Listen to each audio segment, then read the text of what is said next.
안녕하세요, 메슬로입니다. 오늘은 레알 마드리드의 갈락티코 1기와 2기 사이에 진행되었던 오렌지 커넥션에 대해 알아보고자 합니다. 주황빛으로 물들여졌던 레알 마드리드, 당시 백곰 군단에게는 무슨 일이 있었을까요? 그럼 재밌게 봐주세요. 과거 페레스 회장은 레알 마드리드의 브랜드 가치를 격상하겠다는 공약을 내세워 새 회장으로 추대되었고, 곧바로 갈락티코 1기 정책을 실행하며 슈퍼스타들을 대거 영입했었습니다. 하지만 그의 정책은 사실상 실패로 끝나고 말았는데요.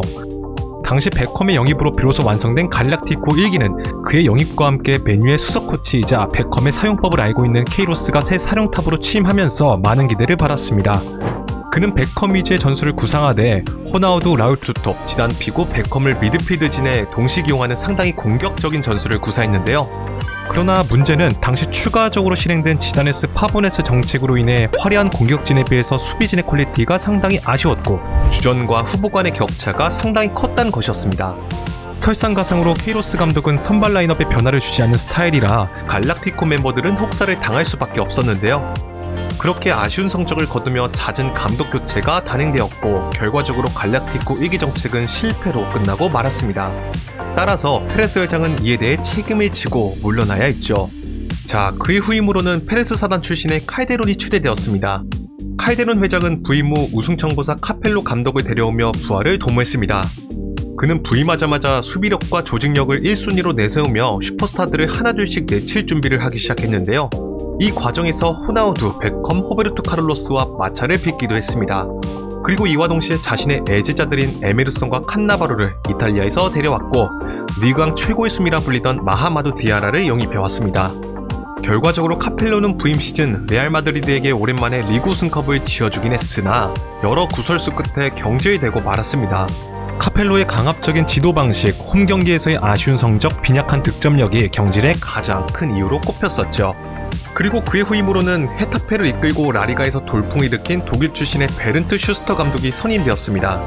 슈스터 감독은 리그 우승을 넘어 유럽 최정상 등극이라는 거시적인 목표를 두고 갈락티코 막바지 즈음에 영입된 반 니스텔로이를 중심으로 리빌딩을 시작했습니다. 당시 레알 마드리드는 베컴, 호카와 같은 슈퍼스타들이 팀을 모두 떠나면서 팬들에게서 많은 원성을 사고 있던 상황이었습니다. 따라서 미아토비치 단장은 거금을 들여 슈스터 감독을 물심양면 지원하겠다고 밝히게 되는데요. 그렇게 시작된 것이 바로 오렌지 커넥션이었습니다. 이들은 하나 약 1,000억 원을 들여 프리미어리그 정상급 윙어인 로벤과 네덜란드를 지배한 스네이더, 유럽 최고의 유망주에 선정된 드렌테를 영입하게 되죠. 자, 이들은 슈스터 체제에서 핵심으로 기용될 예정이었지만 기대와 달리 로벤의 경우엔 연속된 부상으로 출전하는 빈도가 낮아지기 시작했고, 드렌테는 즉시 전력감은 아니었기 때문에 스네이더를 제외하고는 꾸준히 경기장에 나오진 못했습니다. 이렇듯 기대와 달리 점점 이들의 기여도가 줄어들기 시작하면서 어느새 레알 마드리드는 반니, 라울, 호비뉴로 불리는 3R에게 공격을 의존하는 형태를 많이 보이기 시작했습니다. 자, 그렇다면 이쯤에서 당시 슈스터 감독이 이들을 데리고 어떤 전술을 구사했는지 간략히 알아보고 가보도록 하겠습니다. 그는 3R을 필두로 한 극단적인 비대칭 전술을 구사했습니다. 이들의 플레이가 주로 왼쪽과 중앙에서 만들어졌기 때문에 풀백 라모스가 오른쪽을 모두 커버하는 형태를 보였는데요. 라모스가 사실상 우측 윙어이자 풀백처럼 뛰었다고 할 수 있겠습니다. 이렇듯 라모스에게 가중되는 공수의 부담이 늘어나자 그는 자신의 역할이 너무 버겁다며 부담감을 공개적으로 표출하기도 했었습니다. 그리고 중원의 경우엔 왕성한 활동량과 양발 사용에 능한 스네이더가 꼭지점에 기용되었고, 구티는 스네이더와 수비적인 롤을 수행하는 디아라 사이에 위치하여 플레이메이커 역할을 수행했습니다. 하지만 당시 슈스터 감독의 전술엔 큰 문제점이 존재했는데요.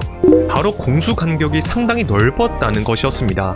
이는 사실상 중원에서의 싸움을 포기한다는 것과 같았고, 이로 인해 호비뉴의 원맨쇼나 구티와 스네이더의 키패스에 의지하는 경향이 강할 수밖에 없었습니다. 결과적으로 중원에서의 조직적인 플레이가 실종되며 선수 개개인에게 의존하는 축구를 펼치게 되죠. 그러자 팬들은 좋은 중원 자원들을 보유하고 있음에도 불구하고 단순하게 축구를 하려 한다며 답답함을 표출하기도 했습니다. 이렇듯 슈스터 감독의 전술에 문제점이 존재하긴 했지만 건재한 반니스텔로이의 득점력과 호비뉴의 전반기 대활약, 라모스의 우측 장악력 견제 클럽들의 부진이라는 호재도 겹치면서 레알 마드리드는 지난 시즌에 이어 리그 우승을 거둘 수 있었습니다. 자, 그리고 맞이한 0809 시즌 레알 마드리드는 스네이더의 십자인대 부상과 호날두의 영입 실패, 호빈유의 이적이 유력시 되는 등 이선 자원이 부족한 상황에서 이적 시장의 한 매물이자 또 다른 네덜란드 출신의 선수인 반더바르트를 데려오는 데 성공했습니다. 반더바르트는 이적해오자마자 분데스리가 최고의 플레이메이커란 수식에 걸맞게 곧바로 스네이더의 공백을 메우는 좋은 활약을 펼쳤습니다. 또한 슈스터 감독은 호빈유의 이적과 더불어 반니스텔로이의 부상 이탈 공백을 라울, 이거인, 로벤 조합으로 메우기 시작했는데요. 하지만 해당 시즌의 슈스터 감독은 전술 부재와 성적 부진으로 많은 비난을 받으며 시즌 중 경질되고 말았습니다. 그의 후임으로는 팀의 조직력을 끌어올리는 데 능하며 유럽클럽 대항전에서 좋은 성과를 낸 후안데 라모스 감독이 선임되었습니다. 그리고 반니스텔로이의 부상 공백을 메우기 위한 방안으로 2009년 겨울 이적 시장에서 네덜란드 출신의 훈텔라르를 영입하게 되죠. 그의 영입으로 레알 마드리드 1군 스쿼드에서 네덜란드 출신의 선수는 무려 6명이나 되는데 이르렀습니다. 그러나 훈텔라르는 기대와 달리 투박한 플레이로 아쉬운 활약을 보이면서 팬들에게 실망감을 안겨주고 말았습니다. 결과적으로 0809 시즌 팀은 라이벌 바르셀로나에게 승점 9점이 뒤처진 리그 2위를 기록했습니다. 이뿐만 아니라 해당 시즌의 바르셀로나는 무려 6관왕을 차지하는 엄청난 성과를 보였는데요. 그러자 이에 경각심을 느낀 새 회장 페레즈는 갈락티코 2기 정책을 천명하며 영입 자금을 마련하기 위해 전임 회장의 산물인 오렌지 커넥션 숙청 작업을 본격적으로 실행하기 시작했습니다. 여담으로 당시 새 감독으로 부임한 페이에그리니는 스네이더와 로벤만큼은 제발 잔류시키길 원했다고 합니다.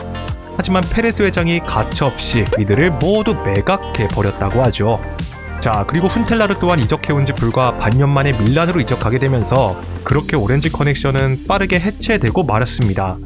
이후 반니스텔로이는 전력의 자원으로 분류되어 2010년 겨울 이적 시장을 통해 함부르크로 떠나버렸고, 반더바르트의 경우에는 주전 경쟁을 펼치겠다며 잔류를 택했지만 경쟁자인 카카보다 좋은 경기력을 보여주었음에도 불구하고 스타 선수 중용이라는 클럽의 기조에 밀려 결국 토트넘으로 떠나야 했습니다. 훗날 팬들은 훈텔라르와 반더바르트만큼은 충분한 기회를 받지 못하고 어쩔 수 없이 떠나야 했던 정책의 희생양이라는 평가를 내놓기도 했습니다. 마지막으로 드렌테는 기대와 달리 크게 성장하지 못하고 임대를 전전한 끝에 그저 그런 선수로 전락하며 2012년 뒤늦게 팀을 떠나야 했습니다. 훗날 스네이더는 자신을 매정하게 내친 레알 마드리드를 회고하며 당시 발다노 단장이 프리시즌 중 호텔의 객실로 찾아와 팀을 떠나라는 일방적인 통보를 했고, 이로 인해 고성이 오고 갔다고 전했습니다. 선수에 대한 존중이 부족하다며 구단에 대한 쓸쓸한 감정을 전했는데요. 또한 페이그리니는 감독임에도 불구하고 라커룸에서 영향력을 전혀 펼칠 수 없었다며 측은함을 드러내기도 했습니다. 레알 마드리드는 오렌지 커넥션이 본격적으로 진행되던 시기에 리그 우승 트로피를 들어올리는 데 성공하긴 했지만 이 우승은 라이벌들의 부진이 한몫하여 어부지리성으로 거두었다는 평가를 받고 있습니다. 사실상 오렌지 커넥션은 레알 마드리드의 암흑기를 상징한다는 평도 내놓고 있는데요. 자, 오늘 이야기를 들으면서 여러분들은 어떤 생각이 드셨나요? 댓글로 의견을 남겨주시면 감사드리겠습니다. 자, 오늘의 영상은 여기까지입니다. 재밌게 보셨다면 좋아요와 구독을 부탁드리며 다음에는 더 재밌는 컨텐츠로 찾아뵙도록 하겠습니다. 감사합니다.